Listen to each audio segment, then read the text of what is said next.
Ang sabi po doon, na mismo si David, 92 verse 10, nang siya po inanoint ang ating God, ng ating ng propeta, "But you have exalted my horn like that of the wild ox. I had been anointed with fresh oil." No, sabi ni David, "I shall be anointed with fresh oil." Kailangan ako. Ako ay inanoint na ng banal na Espiritu. Si David mismo. Now, tignan po natin sa New Testament naman po. Magbabasa lang po tayo muna ngayon. Matthew 25 verse 1 to 3. At ano po ba yung pangyayari at kaganapan sa Matthew 25 verse 1 to 13? Samahan niyo po ako sa pagbabasa ng salita ng Panginoon para makita po natin ano ang kahulugan, ano ba ang pangangailangan natin dito at paano ba ikinumpara o paano ba in-explain sa atin ang kahalagahan ng anointing. In verse 1 ng Matthew 25, "Then the kingdom of heaven will be comparable to 10 virgins who took their lamps and went out to meet the bridegroom." Verse 2, 5 of them were foolish and 5 were prudent. Magaling, matalino. "For when the foolish took their lamps, they took no oil with them." No? Kasi sila yung kakulangan ng pangunawa, no? Mga mangmang. "But the prudent took oil in flasks along with their lamps. Now, while the bridegroom was delaying, they all got drowsy and began to sleep." Verse 6, "But at midnight there was a shout, 'Behold, the bridegroom come out to meet him.'" Verse 7, "Then all those virgins rose and trimmed their lamps." Verse 8, "The foolish said to the prudent, 'Give us some of your oil, for our lamps are going out.' But the prudent answered, 'No, there will not be enough for us, and you too go instead to no oil, some of oil.' But the prudent answered, 'No, there will not be enough for us, and you too go instead to the dealers and buy some of yourselves.'" Verse 10, "And while they were going away to make the purchase, the bridegroom came, and those who were ready went in with him to the wedding feast. And the door was shut." Verse 11, "Later, the other virgins also came, saying, 'Lord, Lord, open up for us.' But he answered, 'Truly I say to you, I do not know you.'" 13, ito po ang mensahe ng Panginoon sa atin. "Be on alert then, for you do not know the day nor the hour." Ano po yung istorya nito na nababase dito sa anointing or for yung oil na tinatawag? Ang kaharian ng Diyos ay tulad na daw po ng isang lalaking ikakasal at ang virgin na ikakasal. No other than the Jesus Christ ay darating. No? At tayo yung mga virgins, tayo yung kanyang ikakasal sa kanya na makakasama na nating habang buhay sa langit. Dumating ang time yung ikakasal na. Itong mga taong ito, itong mga virgins na to, itong may mga dalang lamps, yung mga foolish, yung mga masyadong hayahayang buhay, na parang wardi-wardi lang, okay lang, born again naman ako eh. Okay lang, pasok naman ako ng langit eh. Okay lang, di naman ako ng argabyado ng tao. Okay, walang reserbang oil. Ang dala lang nila ay unti. At yung kanilang apoy sa kanilang lamp ay aampat-ampat. No? Titigok-tigok na. Ngunit itong matatalinong lumapit, no? Ready. Punong-puno ng oil. May reserba pa. Amen? At nangingi yung foolish, no? Yung mangmang. Uy, naman, itong talino mo naman. Wow, bigyan mo naman ako ng oil. Parang pangdagdag. Sabi, hindi. Ni-reserve ko nga to para sa amin. Bumili ka doon, mag-purchase ka doon sa tindahan ni Aling Puring. Merong puring, ng baby oil, anumang oil, cano oil, or anumang mantika yan. No? Dumating na yung bride. Dumating na yung ikakasal. Ang nangyari, lahat ng mga merong lamp na may ilaw, nagniningning, nagliliwanag, ay pinapasok na sa loob ng kaharian. Ngunit itong mga namimili pa lang, itong mga kuyakoy pa lang ang buhay, ngayon pa lamang bibili para mag-init-init ang katawan, nahuli, nasaraduhan. Kaya ano ang sabi doon? Hindi na pwedeng pumasok. Nandoon nagsimula na ang kasalan. Kaya ano po ang ibig sabihin dito ng ating Panginoon? Be on the alert then, for you do not know the day nor the hour. May isang ibinibigay lamang ang Diyos sa atin, itong taong itong darating, o ito na pong taon ngayon. But we cannot step into a new year with old oil. Sa isang sasakyan, yung mga may sasakyan dito, kayo nagdadrive, ako hindi. No, ayan si Aldrin na sa kung gusto niyo bumili, no? Yan, may tindahan niya, may tindahan. Sa kanyang factory ba yan? Ano yung deklarasyon? No? Alam niya, hindi siya pwedeng magbenta nang walang langis yung kanyang ibebenta. Hindi siya pwedeng magbenta na luma yung inilagay. Tama po ba? Yung masasakyan nyo, tignan natin kung saan aabot yan kapag luma pa rin yan. 20 years ago, wow naman, ganun pa rin ba? 10 years ago, 5 years ago, hindi nga isang taong pangalang apta, pag luma na yung oil, may na bang takbo nun? Tama po ba? Hindi ko alam. Brother Randy. Pag isang buwan ba, pag luma yung oil, pangit na takbo. Di ba? Medyo lang, hindi pa sure. So tayo po bilang mga Kristiyano, paano masusustain? Paano tayo magpapatuloy sa taong 2026? Aabot ba tayo ng December? Hello? Kung aandap-andap yung langis mo, para sa'yo, okay lang, malakas pa naman. No? Yung yesterday, that work yesterday won't sustain us today. Hindi effective na yun. Yung dati, ganong ginagawa mo ngayon, hindi na. Yung dating ganon, ito ngayon bago na. Ganon dapat. Kasi hindi mo na pwedeng ipagpilitan yung dati, yung luma, yung noon, ay ito pa rin ngayon. Dahil hindi natin alam, we never know anong haharapin natin, ano yung battle natin, ano yung dadaanan natin, ano yung mga pagsubok sa buhay natin. Praise God, nalagpasan natin ng 2025. But the question is, 2026.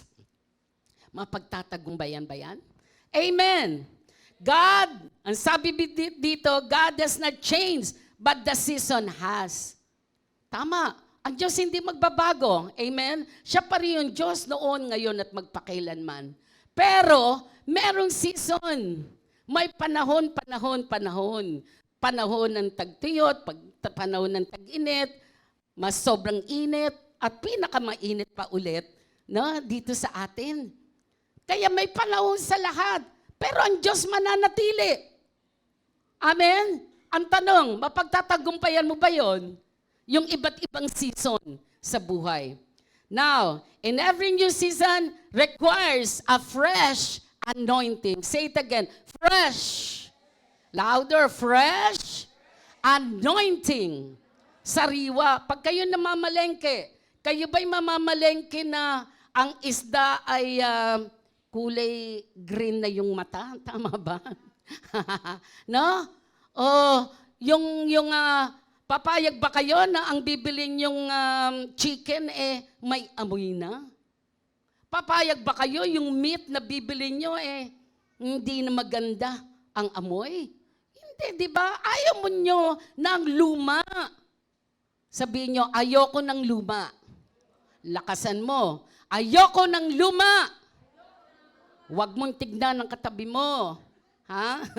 Hindi yan luma. Natawa si ate. Bago lang ata to. O, bago to. Hindi yan luma. Amen? Palakpakan nga muna natin ng Diyos. So, hindi natin gusto yung gulay, yung prutas na bibilin mo durug-durug na. Naalala ko yung teacher ko, nagkwento sa probinsya. Bumili ng malunggay. Mula palengke, pauwi. Ganyan siya. Lakad lang. Pagdating niya sa bahay, tangkay na lang. Bakit? Nahimay na doon sa daanan. Kasi kuluntoy na, luma na, hindi fresh, hindi bagong harvest. Tama po ba? At yun ang sabi dito, we need a new touch from God. Say it again, we need a new touch from the same God. No, new touch, bago naman. Ang Diyos hindi nauubusan ng kaparaanan. Ang Diyos hindi nawawala ng bagong bagay. Sabihin nga natin, bagong bagay. Bagong buhay sa ating Diyos. Palakpakan nga po natin ang Panginoon. Number 1, tandaan po natin ito. Maiksi lamang to. Old oil, basahin po ninyo.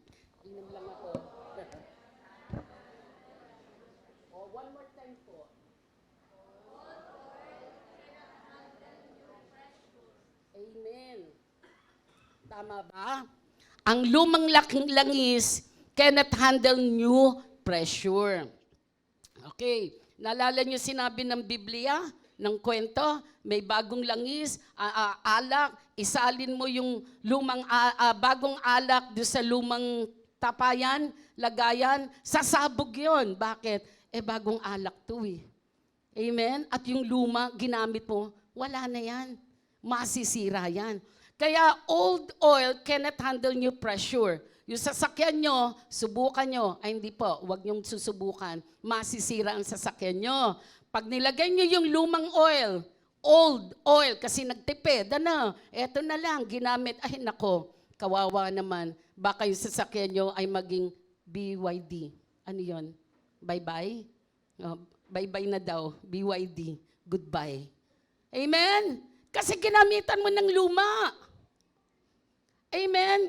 Old oil cannot handle new pressure. Hindi mo na kakayaning hawakan ang bagong pressure o pagsubok o battle sa buhay mo kung luma pa rin ang oil, ang langis na sa'yo. Kailang huling 2024, 2023, nang huli kang nagpa-anoint kay Lord, nang huli kang nag-pray kay Lord, na Lord, i-refresh mo ko. Amen? Amen po ba? Kaya sabi doon, hindi mo kakayanin ang mga daraanan mong pagsubok sa buhay. Kung yung luma pa rin ikaw, kung yung luma pa rin langis, at ayaw mong tumanggap ng bago, hindi mo mapagtatanggubayan ang pressure sa buhay po natin. Palakpakan po natin ang Panginoon. Sa binasa natin sa Matthew 25, the wise and the foolish virgins, matalino at yung mangmang na mga ikakasal sa ating Panginoon. Yung 10 lamps, na meron silang lampara. Yung 10, mukha namang ready. Ngunit may 10, expected the bridegroom. Yung 10 ready yun. Kompleto, may baong pa nga Di ba? Kaya po sabi dito, kapag aandap-andap ang langis na nasayo, I'm not sure, mapagtatagumpayan mo. Baka kahit maliit na pagsubok, wala ka lang pamasahe, nagnguy-nguy ka na dyan sa sulok. Lalang pamasahe yung anak mo, wala lang baon, para namang bumaliktad ng buong mundo sa'yo. Tama po ba? Bumagsak lang yung anak mo sa isang subject, grabe ka naman. Kung manghusga sa anak mo, di ba? Hindi pa naman tapos. Amen? Kaya ang sabi doon, para mapagtagumpayan mo ang mga pagsubok sa buhay mo, yung old oil cannot handle new pressure. So, tandaan natin, because yesterday's oil doesn't last forever. Amen?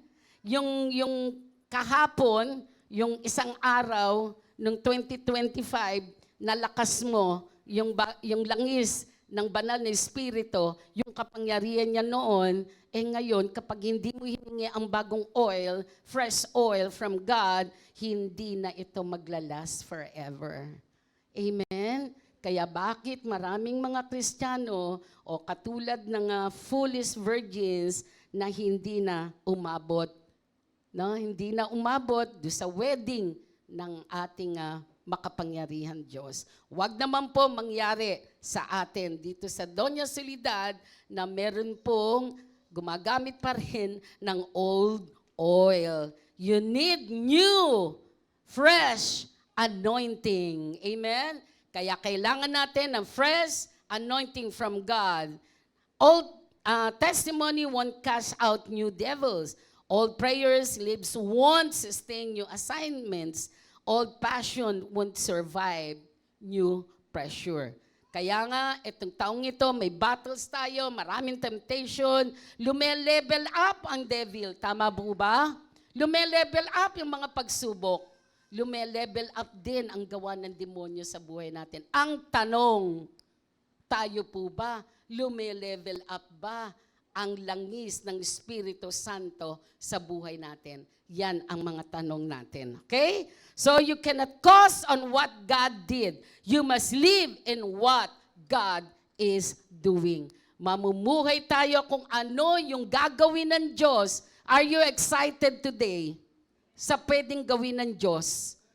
Kailangan niyo po ba ng bago? Kailangan niyo ba ng bagong bagay mula sa Diyos? Palakpakan po natin ang Panginoon. I need fresh oil. Sabihin po natin, I need fresh oil. Amen. Now, number 2, fresh anointing is God's response to new seasons. Basahin nyo nga po ulit habang ako ay iinom na naman. Hindi makatulala naman. Amen. Fresh anointing is God's response to new seasons. Yun. 2026, sabihin natin, ito ang new season natin. Are you thankful? Kayo ba'y lubos na nagpapasalamat dahil umabot tayo sa 2026? Parang malungkot Masaya po ba kayo dahil nandito tayo sa 2026 ngayon? Palakpakan nga po natin ang Panginoon. Amen? Excited ka nang pumasok ang taong 2026. Tama po ba? Ako po kahit na sabihin mo yung edad ko, hindi na nalalayo. Hindi na nalalayo. Ako po nag-63 na. No, itong February. December pa lang, excited na ako Alam niyo po ba yon? December pa lang, bago mag-end ang 2025, sabi ko, praise the Lord. 2026 na, Lord, dadagdagan mo na naman ang edad ko. Dadagdagan mo na naman ako ng taon. Mabubuhay na naman ako ng bagong taon ng 2026. Amen po ba? Amen po ba? Huwag nyo nang sabihin, mukha lang akong 22. No, hindi ako naniniwala. Isang taon lang, bira naman. Palakpakan nga po natin ang Panginoon. Excited ka sa bagong taon ay binibigyan ng Diyos. Ito po yung season na natin. Sabi nga doon sa paulit-ulit na awit na narinig ko nung buhay pa, Sister Dory, I want to know the purpose of God in my generations. Tama ba? Kanta ng mga kabataan. I want to live in the purpose of God while I'm still alive. Sabi ko, Lord, I want to see. Gusto kong makita ng aking mga mata. Gusto kong maranasan ko yung purpose of God while I'm still alive. Tama ba? Kasi kung patay ka na, ala na. Tama ba? Kaya excited ako. Excited ako palagi. Dahil gusto kong makita ang purpose ng Lord sa buhay ko. Palakpakan nga po natin ang Panginoon. Fresh anointing is God's response to a new season. Para kapatid, ating mapagtagumpayan, ito ngayong season na to, we need new, fresh anointing sa ating Panginoon. Sabihin nga natin, I need fresh anointing. Kaya sabi po dito, freshness, sabi doon, God specializes in freshness. Fresh mercy. Wow, baka naman si mercy mo, pababa na ng pababa. Yung habag mo, yung awa mo, hayaan mo siya, hayaan mo yung mapagod, hayaan mo siya sa buhay niyang yan. Naku, suko na ako dyan. Wala nang habag. Ang sabi doon, yung God's specializes in freshness, fresh grace. Kasama yan, ibinibigay ng Diyos. Yung habag, yung awa, ibinibigay ng Diyos, bagong lakas, bagong anointing na kanyang nais ibigay sa atin. God never intended for us to live spiritually stale. David didn't say, I was anointed with oil yesterday. Na? Hindi rin naman, I shall be, pero sabi niya, I shall be anointed with fresh oil. Amen. Hindi mo pwedeng iyabang, hindi. Dati ko namang ginagawa yan eh. Amen. Kabisado ko na yan eh. Tama ba? Kailangan natin ang fresh oil. Kailangan natin ang bagong, sabi doon, yung anointing ng Lord in God's response to a new season. Humaharap tayo ngayon sa bagong taong ito. 2026, mahaba pang lalakbayin natin. Tama po ba? Sino ba dito ang gusto na i-prolong ng Lord ang life niya? Prolong your life. Sabi po ng Proverbs, God will prolong your life. But, hindi lamang yon, ha? Hindi lang yon. Sinabi ng Lord, God will prolong your life with prosperity. Abay, mabubuhay ka nga ng mahabang buhay kasi may kasamang kasaganahan. Hindi hahayaan ng Diyos ang taong ito mabubuhay ka na punong-puno ka naman ng kalumbayan. Punong-puno ka naman ng mga hirap sa buhay, pasakit. Hindi yan ang plano ng Diyos. Hindi yan ang gusto ng Diyos. Ang gusto ng Diyos, ikay bigyan ng panibagong lakas. That is through the anointing of God. Palakpakan nga po natin ang Panginoon. New assignments demand new authority. New doors of opportunities requires new boldness. Na? New mantle need new oil. Yung mantle, yun yung power, no? Remember kay Elisha and Elijah, yung mantle na ipinasa. Grabe yung anointing nun. No? Dumoble. Kung ano yung nagagawa ni Elijah, tama po ba, Elijah, Elisha? Ay dumoble pa. Amen? Double anointing, hello! Ay kayang gawin ng Diyos sa atin. Palakpakan po natin ang Panginoon. 2026, God is shifting His people from survival to significance. Wow! Survival, okay, nakasurvive ka, to significance. Nakasurvive ka, bakit? Ito may kadahilanan ng Diyos. Amen. Significance, mayroon kang halaga. Sabi mo sa katabi mo, meron kang halaga. Meron kang halaga. Lalo na sa ministeryong ito. Huwag kang aalis. Huwag kang tatago. Huwag kang lalayo. Hahabulin ka ng Lord. Amen. From survival to significance. Meron kang katuturan. Magiging kapaki-pakinabang. Meron kang halaga. Yes, you are survival ng nakaraan, but ngayon, meron ka ng katuturan. Kaya ka pala nakasurvive. Kaya ka pala nakabangon. Amen. Doon sa mga pagsubok mo, mga challenge, trials, na dinaanan mo dahil may significance ka ngayon. Eto na, pinapakita na ng Diyos ang katuturan ng buhay mo sa Kanya. Palakpakan po natin ang Panginoon. Amen po ba? Amen? Number 3, the anointing must match the assignment. Tama naman. Diba? Yung anointing na binibigay ng Diyos, kailangan tumugma, mag-align doon sa assignment na binibigay sa iyo ng Diyos. Tama ba? Si karpentero ay hindi mo pwedeng gawing kutsero. Ay, tama ba? Ibig sabihin, tubero. Nako, sige nga, kumuha ka ng karpentero, patrabawin mo sa bahay mo sang maging tubero. Ay, nako. Di ba? Parang imposible. Hindi naman niya minaster yon. Tama po ba? So, ibig sabihin, yung anointing ng Lord na ibinibigay sa atin, huwag mong sayangin. Sabihin mo, huwag mong sayangin. May significance ka. Amen? May purpose ang Lord.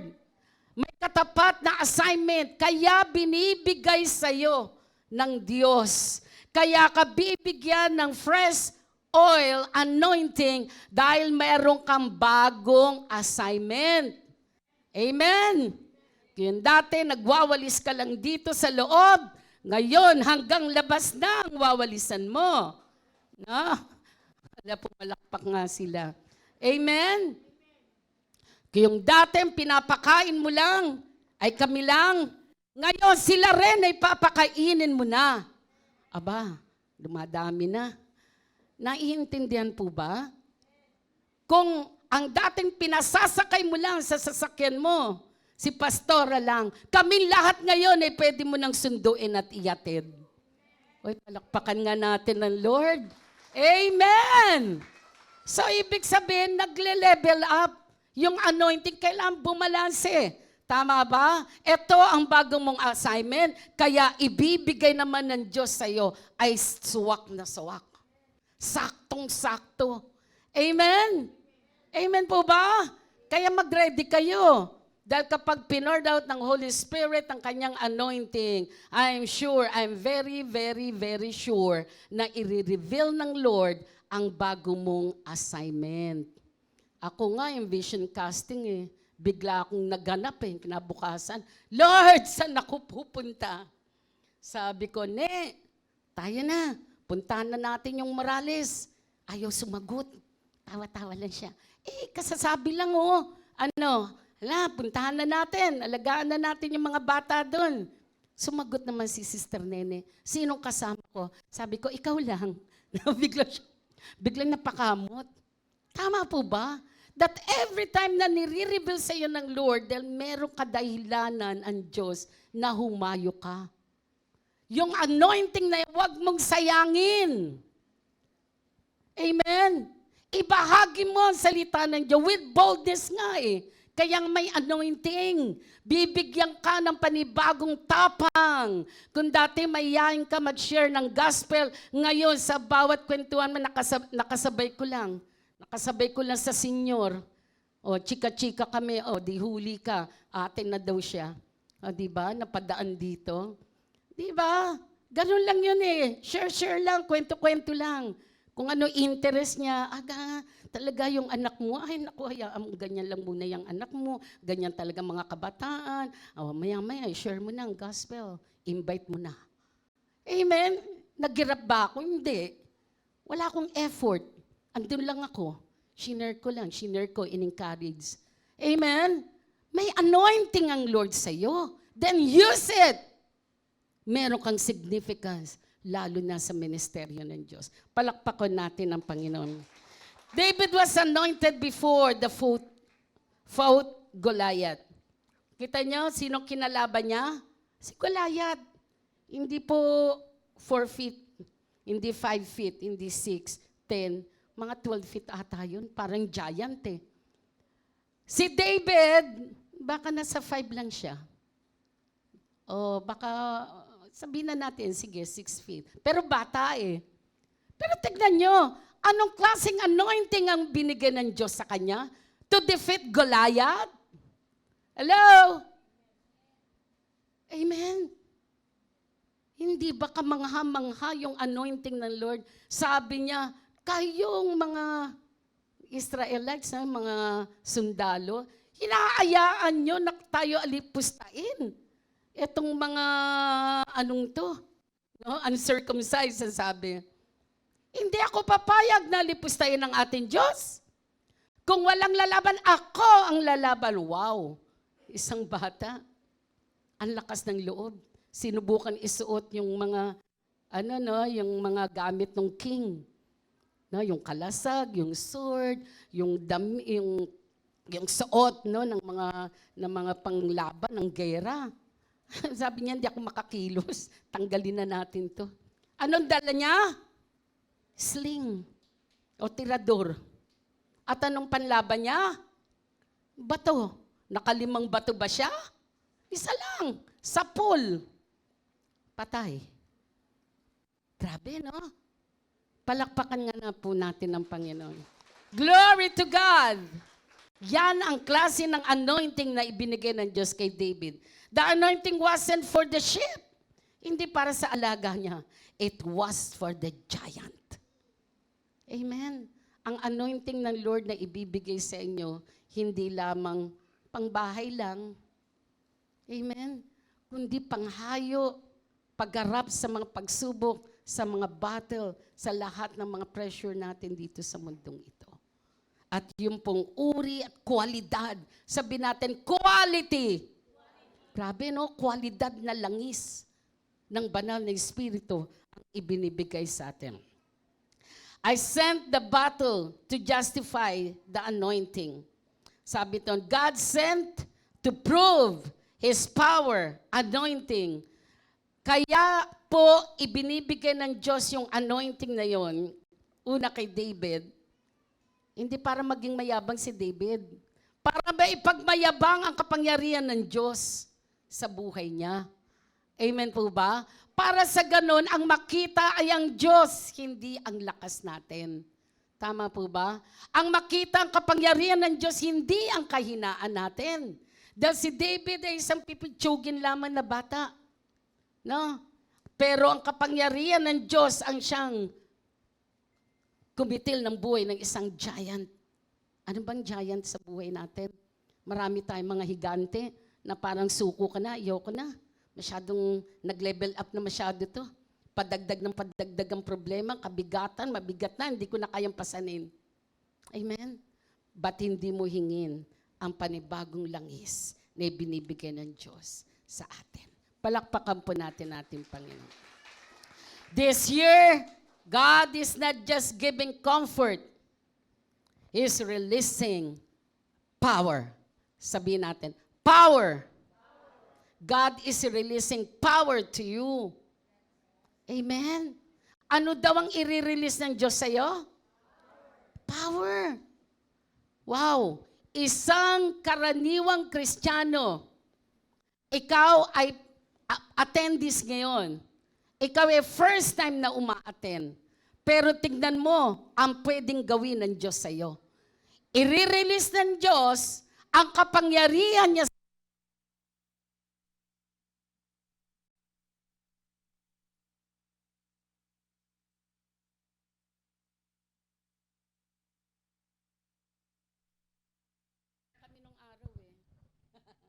Pinapatayan ng microphone. Okay. So, ibig sabihin yung power ng Lord, may purpose. Kahit na-attendees ka lang ngayon, abangan mo ang pwedeng gawin ng Diyos sa buhay mo. Palakpakan natin ng Panginoon. Hallelujah! Hallelujah! Praise God! Praise God! The fire shall never go out. Sabi ng Leviticus, ang apoy ng banal na Espiritu ng Diyos na nasa atin, fire shall never go out. Hindi ito dapat andap-andap lang. Hindi ito pwedeng basta yung maliit na apoy lang. Huwag kang manatili na maliit lang ang apoy na nasa iyo ngayon. Baka hindi pa nga nakakasakit ng No, baka hindi ka man lang kahit ng ata paru-paro, hindi man lang mapatay doon sa apoy na meron ka. Hello? Pero ang nais ng Diyos, manatili ang apoy sa atin. Amen. Fire shall never, never go out. Palakpakan natin ng Panginoon. And then lastly, God is pouring, but are we positioned? God is pouring. Ito na eh. No? Binubuhos na eh. Nire-ready na oh. Handa nang ibuhos. Nakaumang na. But are we positioned? Yun ang tanong. Are we positioned? Naka-ready ka ba? Na, yung mga sundalo eh, handang lumaban, talaga namang hawak ang sword, ang kalasag, kumpleto. Pero ang tanong, eto na yung langis ng Espiritu ng Diyos, ibubuhos niya. Ang tanong sa bawat isa, are we positioned? Nakapwesto ka na ba? Nakapwesto ka na ba, kapatid? Nakapwesto ka na ba sa battle na lalakaran mo? Sa daan na lalakaran mo? Sa mga pagsubok? Sa panibagong challenge ng 2026? Are you ready? Church! Are you ready? Ang banal na Espiritu ay handang-handa na para ibuhos ang kanyang kapangyarihan. Palakpakan po natin ng Panginoon. Tayo po lahat ay tumayo.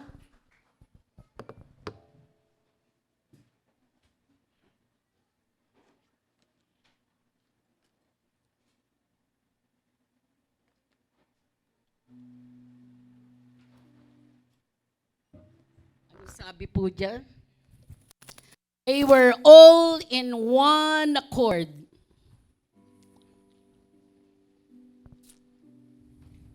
Sa Acts chapter 2, verse 1, babasahin ko lang po.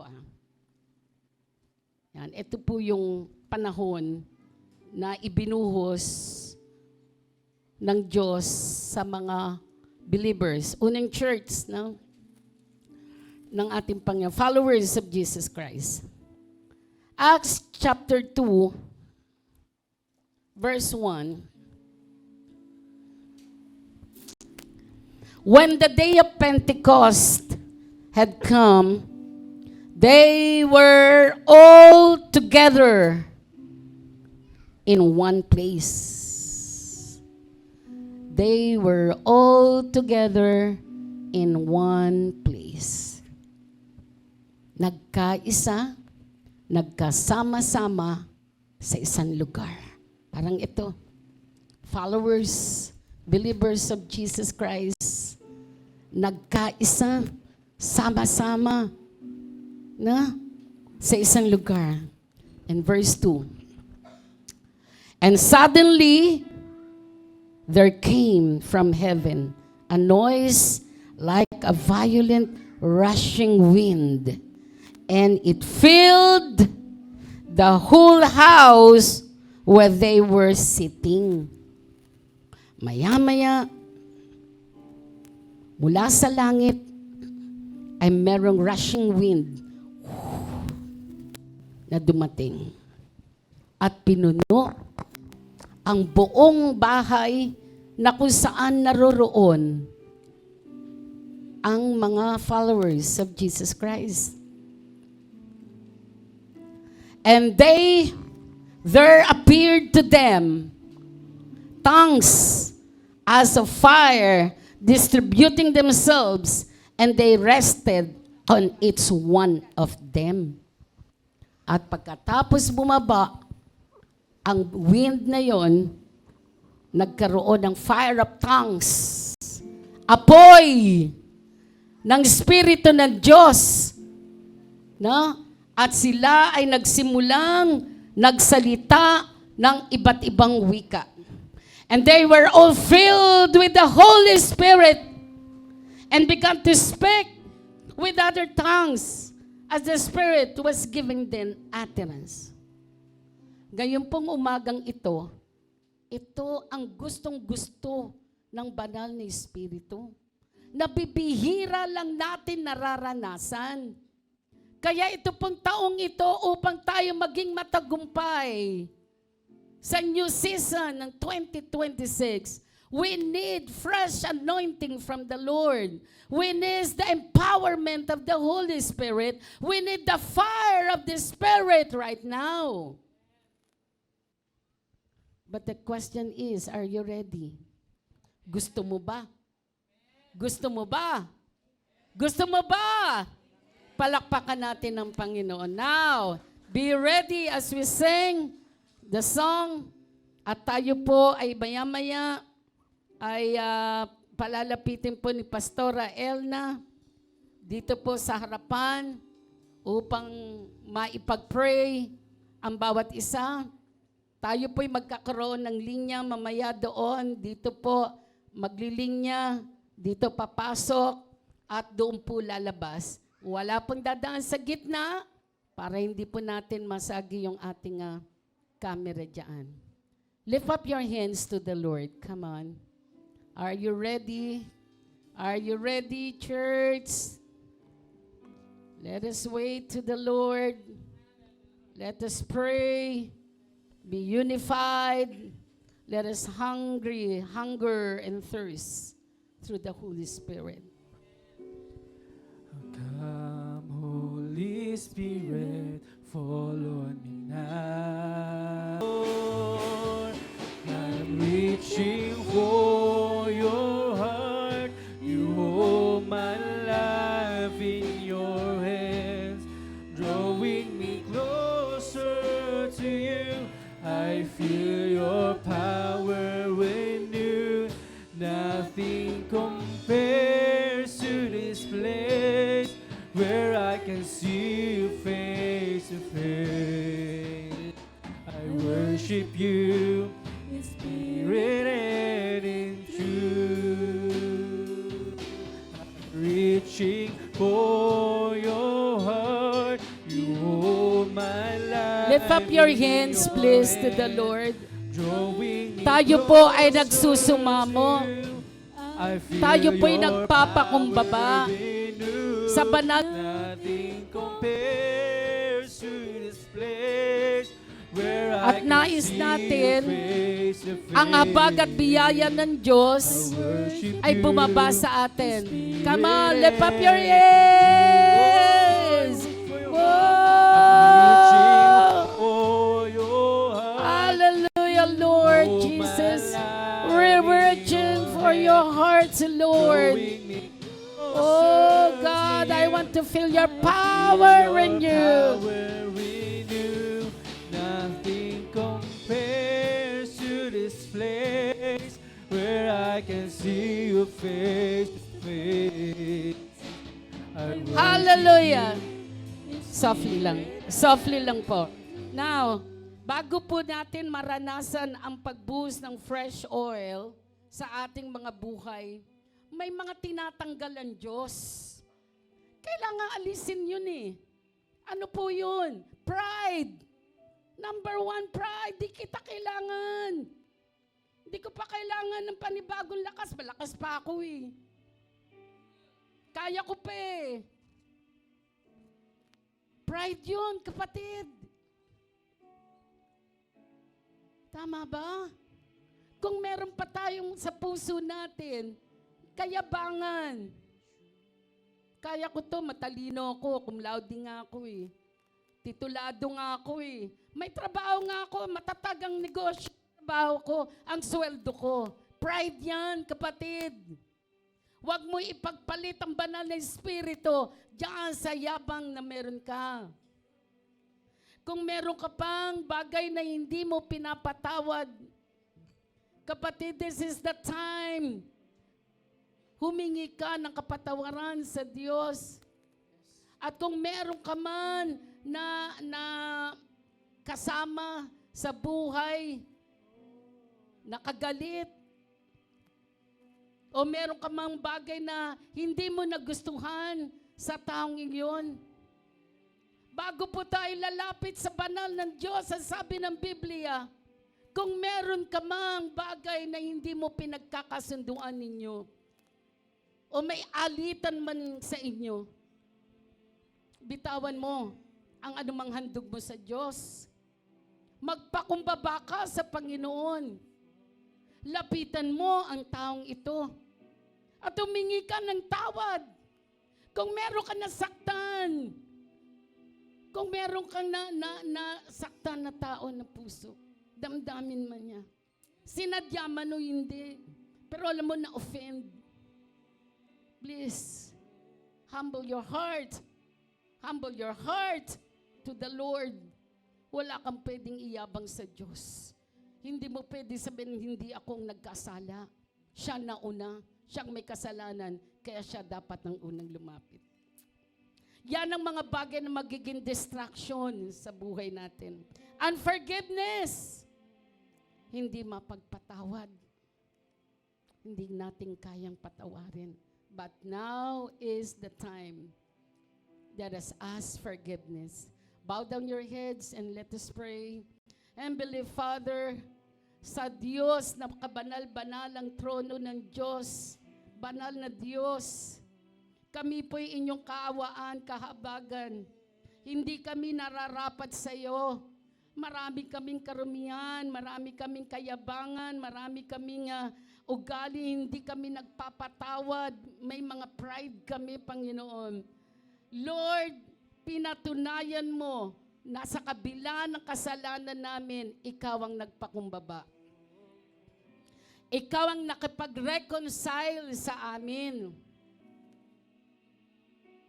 Iniwan mo yung pagiging Diyos, iniwan mo ang karya ng kalangitan na kung saan ika'y nakaupo doon sa trono ng kalangitan. Pumarito ka sa mundong ito. Nagpakumbaba ka. Naging tao. Ipinamalas mo sa amin ang lahat ng ito upang kami ay matuturi namang magpakumbaba. Nireconcile mo. Ikaw ang unang nakipag-reconcile, ang Ama, sa pamamagitan ng Panginoon Yesus. Inialay ng Diyos sa mga kanya nag-iisang anak ni Jesus na upang ang sino man na sumampalataya sa Kanya ay hindi mapahamak kundi magkaroon ng buhay na walang hanggan. Salamat sa kapatawaran at sa kalinisan ang banal mong dugo na nabuhos sa krus ng Kalbaryo ang maghugas ng lahat ng aming kasalanan upang sa oras ng ito malaya kang kumilos sa buhay namin, O Lord. Empty our lives to you. Lord, binubuksan namin ang puso namin. Inaalis namin ang lahat, Panginoon, upang sa ganon, ikaw ang luluklok. Upang sa ganon, ikaw ang uupo. Ikaw ang maghahari. Malayang malaya mong ibuhos sa amin ang iyong banal na Espiritu. Sa oras pang ito, salamat sa kapatawaran at banal mong dugo. Sa pangalan ni Jesus, Amen.